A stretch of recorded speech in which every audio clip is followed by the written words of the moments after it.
bringing national topics that matter to Oklahoma.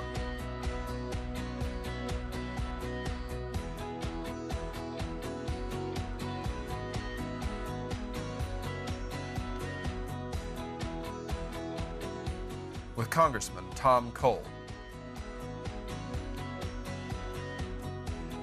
This is Cole on Congress.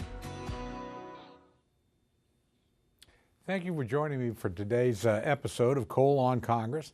Today I'm pleased to introduce you to my very good friend and colleague, the chairman of the House Rules Committee, Chairman Pete Sessions from the great state of Texas.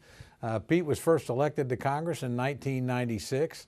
I got here just a few years later. We've become good friends and colleagues over the years. Nobody I admire more in Congress than the chairman, and I'm very pleased to serve with him, but it's good to have you on the show, Pete. Tom, thank you very much. Let me tell you, while you may be Tom Cole to people in Oklahoma and Washington, D.C., your common sense, you sit on two very important committees and subcommittees. I call you Chairman Cole every day. We're at Rules Committee because of you have earned that title, not just once, but probably several times. And Tom, I'm delighted to be with you here today to talk to my friends in Oklahoma. Well, it's great to have you. And let's start a little bit for those in our audience that don't know too much about you. You were in business before you got to Congress. Tell us a little bit about that. I know you were president of the Northeast Dallas County Chamber of Commerce and very active. You got a pretty distinguished family history as well that I think our viewers would like to know something about. So give us a little capsule of your background before you got to Congress. A little thumbnail of Pete Sessions today. Tom, thank you very much. I grew up in Waco, Texas, home of the Baylor Bears. Absolutely. The Oklahoma Sooners and Oklahoma State know them well. Have a dad and a mom, older brother, little brother and little sister. In 1969, we moved to Washington, D.C. My dad became Chief of Government Operations, Criminal Division, Department of Justice. Several years later, we moved back to San Antonio. He became U.S. Attorney. A couple years later, he became a federal judge in El Paso. A couple of years after that, Judge Wood was shot in the back, a terrible murder of a U.S. District Judge. Dad did all 9 of those trials, and then became FBI Director. During that period of time, I went to Southwestern University, worked my way through the summers at Southwestern Bell Telephone Company, joined the company for 16 years, moved 7 different locations in Southwestern Bell, never in Oklahoma, but I was in St. Louis for a while, and then moved to New Jersey, was at the old Bell Labs, was on the original Labs team that invented broadband, and so was leading edge at the time. Came back to Texas, lived in Dallas. After my last couple years in the company, I realized that I had some leanings that were political. I was not happy with the way the country was going. Ran for Congress, lost. Ran for Congress again, lost. Ran the third time and won. Upon winning, I came to Washington looking to make our country better and stronger.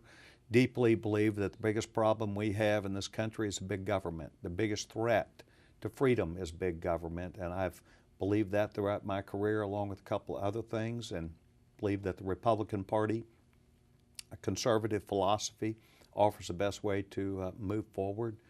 You and I have worked together in politics, but you and I work together in policy. And as a result of my family situation, I have a Down syndrome son, Alexander Gregory Sessions.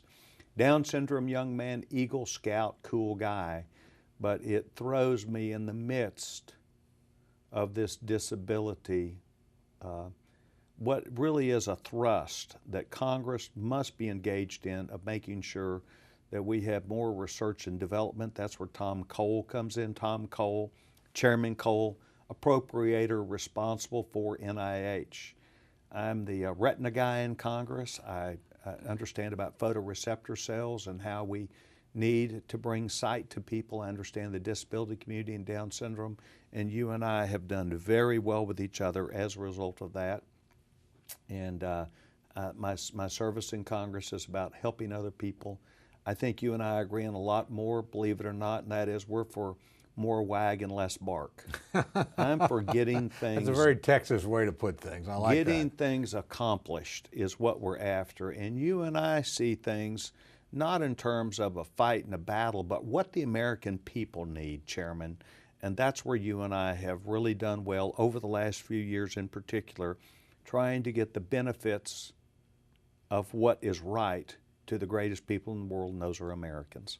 Well, before we get to the Rules Committee, because you sort of opened this up, but you know, sometimes we all shape what we can do to some degree by the committees we're on in Congress. I mean, that focuses your interests, and that's the area where you tend to have a bigger impact. One of the things I like about the Rules Committee is it touches everything. And frankly, one of the things I admire about you as a member is exactly what you touched on. That is, you've taken the job and not just focused on the Rules Committee, although that's obviously the main thrust, but you have wider interests. And the role you play in bringing Dr. Francis Collins, who's the head of the National Institute of Health, the premier biomedical research, institution in the country. And then you bring other members. You bring them up to your office, which is a splendid office in the Capitol, not many like it. Bring Democrats and Republicans together around these kind of issues and have an enormous impact. And, you actually, I think, more than most members I know, Chairman, and I mean this in all sincerity, you use the office more fully. I've been down to your district before visiting, with some of the premier research institutions that you have. That's not something that most people would do. And you've brought our whole committee down to the Bush Presidential Library to talk about what the Rules Committee does and be open for a full discussion in front of quite a distinguished group of scholars and people that work at the institutions and business leaders there. So I just, honestly, I just say this is a compliment. I don't know anybody that uses their office to do more things in more different areas than you do. It's also gotten me in touch with a lot of the things which you value, and that is a lot of emphasis on making sure that the first Americans, the tribes, have an equal opportunity. I met Lacey Horn, a young woman who went to Southern Methodist University, who is a very distinguished young woman by herself, who came and talked to me about supporting Chairman Tom Cole in making sure that we had health care that was available through tribes and better health care models. So I've had a chance to also join you. So everything that you accuse me of, Tom, is equally true for you. You use these activities not for your own best interest, but for other people. And I have enjoyed that model of Tom Cole and Pete Sessions working together for the betterment of what we believe in. Well, absolutely right. And that crosses partisan lines in many, many cases, as you know.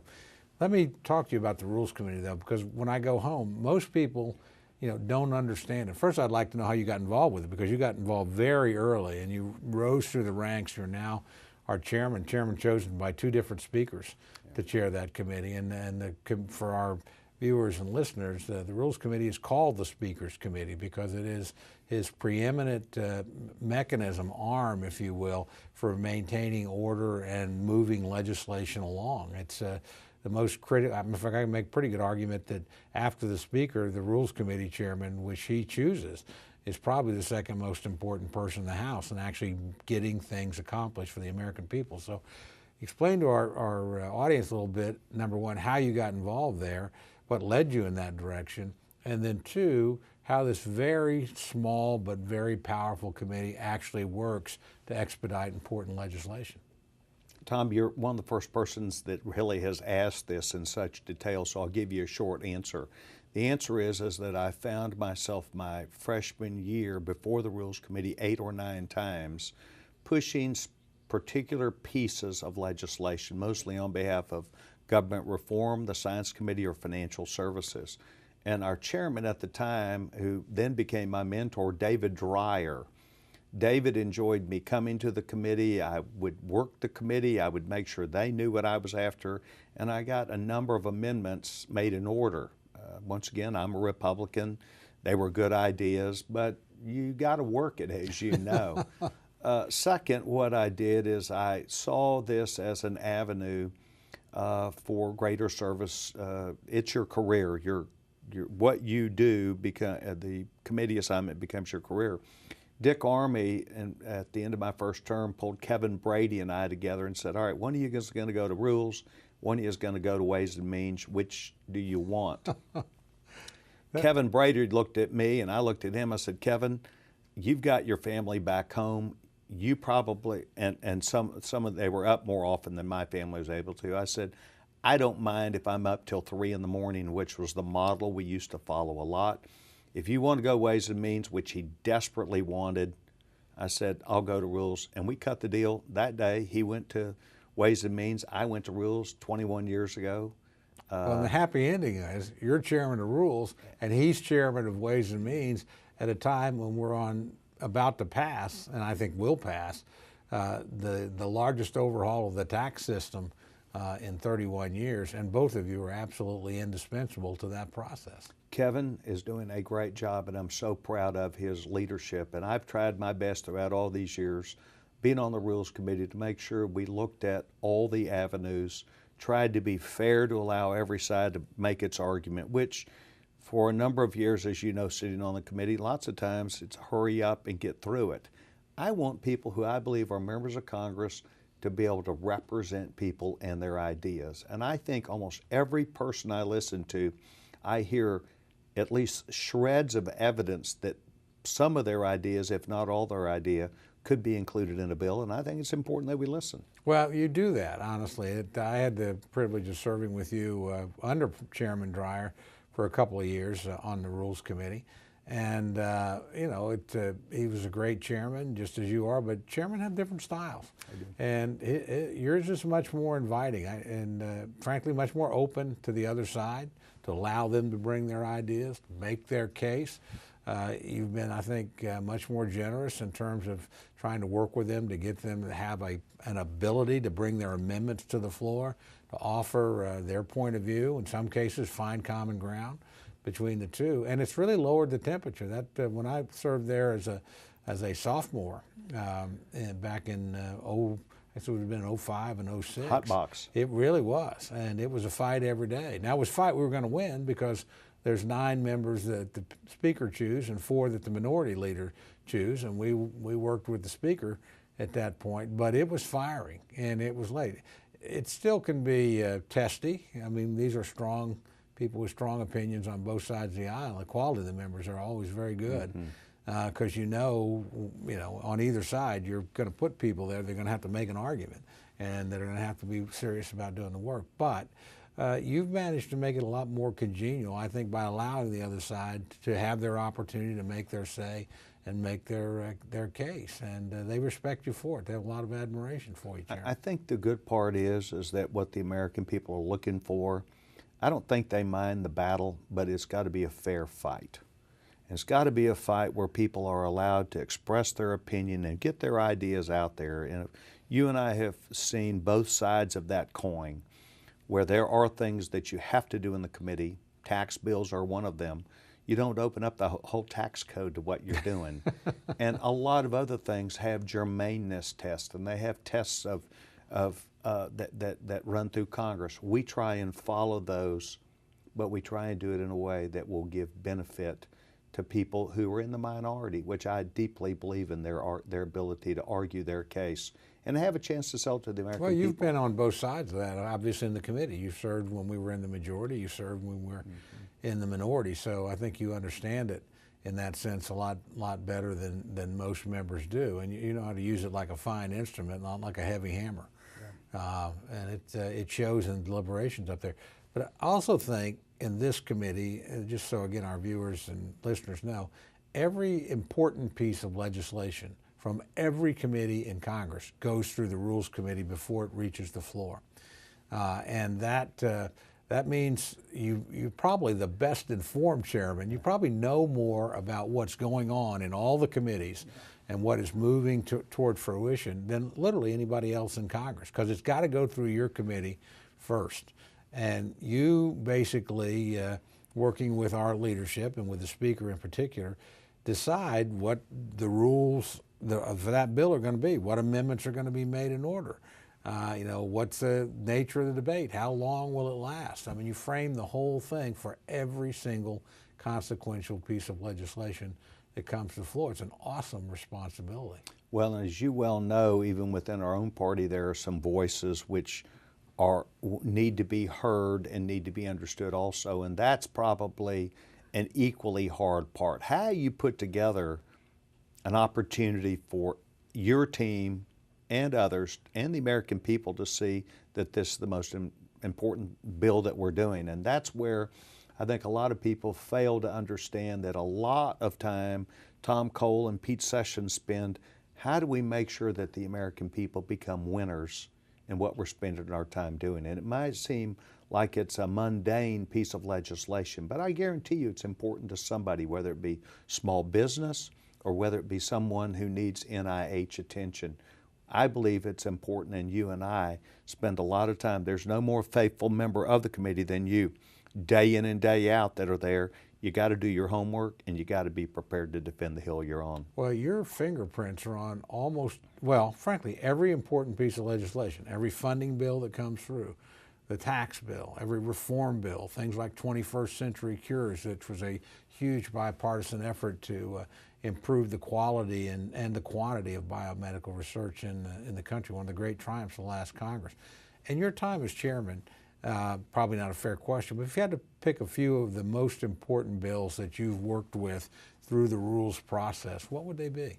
Well, you just brought up 21st Century Cures. I remember 1 year ago when we were on Christmas break, we did not have this done. And I remember the entire break being on the phone with Fred Upton, talking about this, how we were going to make it happen, and dealing with our great friends in the Senate about paying for this and what would happen. I would say that's important, but I think the greatest thing that I try and get involved in, and that is how we actually go about living up to the promise that I went and sold across the country, and I'm sure one that you deeply believe in, and that is we sold that we were going to keep government spending flat. Over hundreds of votes every single year, there are always good ideas of ways to increase spending and to move spending in a higher way. We have kept spending flat, and right now in 2017, we are at 2009 discretionary spending levels, which means over 2011 forward, we've done nothing but move backwards slightly. And of course, it causes pressure on us because there are always good ideas.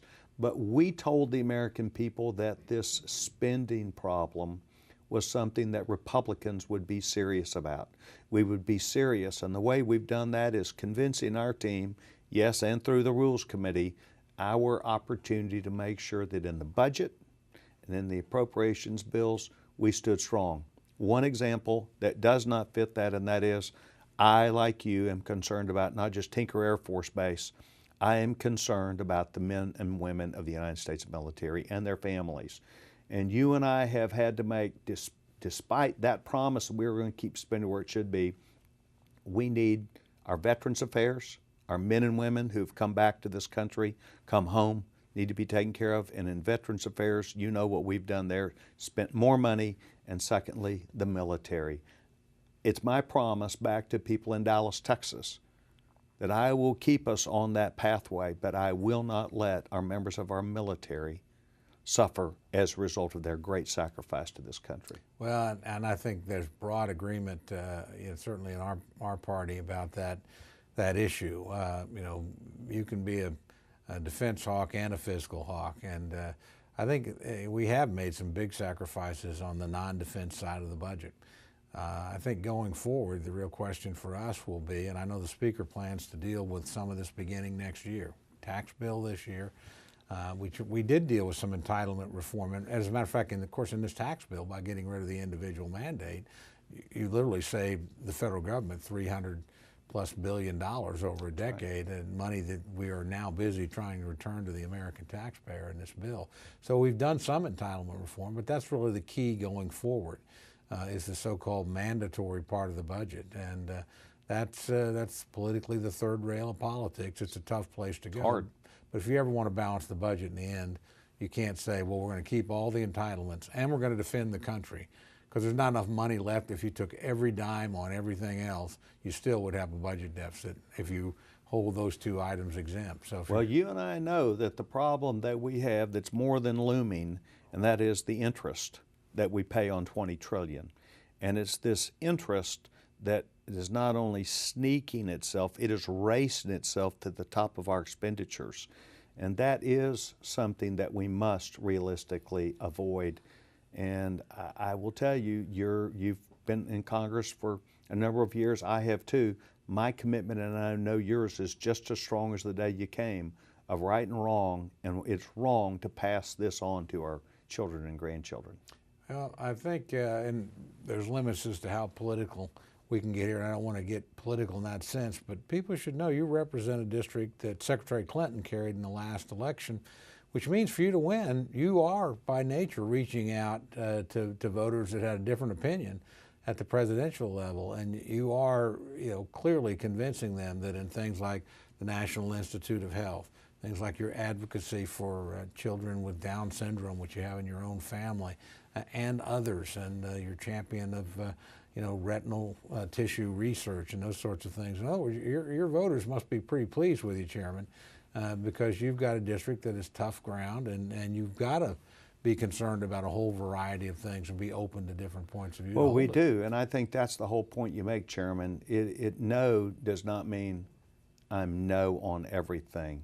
It means that we have a duty to prioritize and to place before the American people a scrubbed product that says this is what we believe is in our best interest, and this is how we believe we will move. And I will not move away from my relationship with Tom Cole.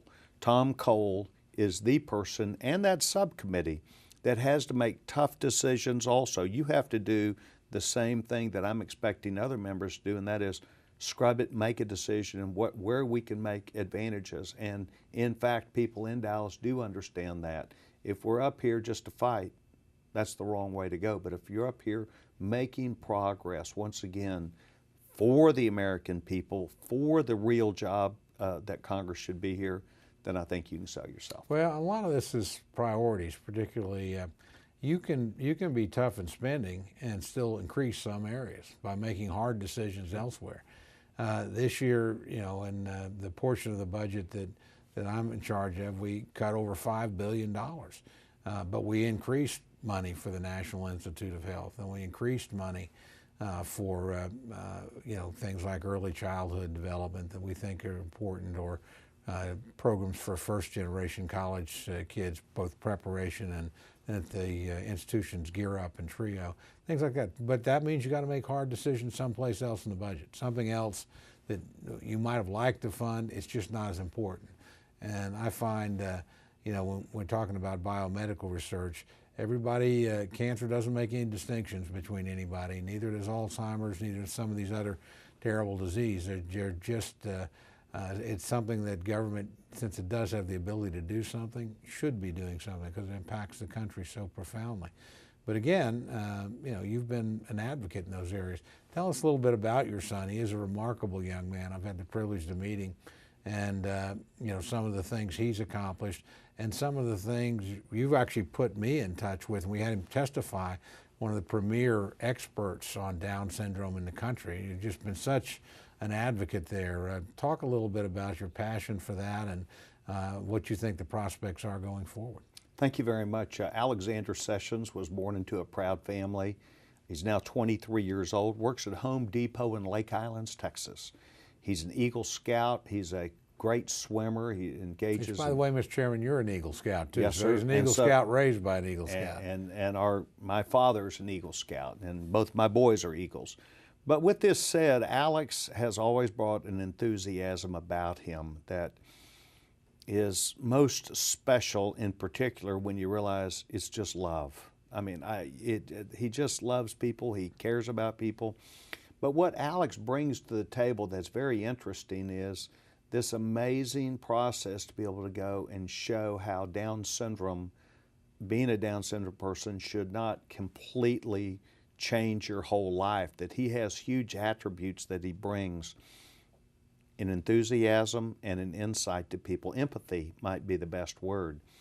Alex, from the time he was a little bitty guy, pushed me in this disability community. So I met a man named Bill Mobley. And Dr. Mobley was in California at Stanford University and doing research. And here's what we figured out, something that that not a lot of people do, and that is almost every single person with Down syndrome, if they live long enough, gets dementia.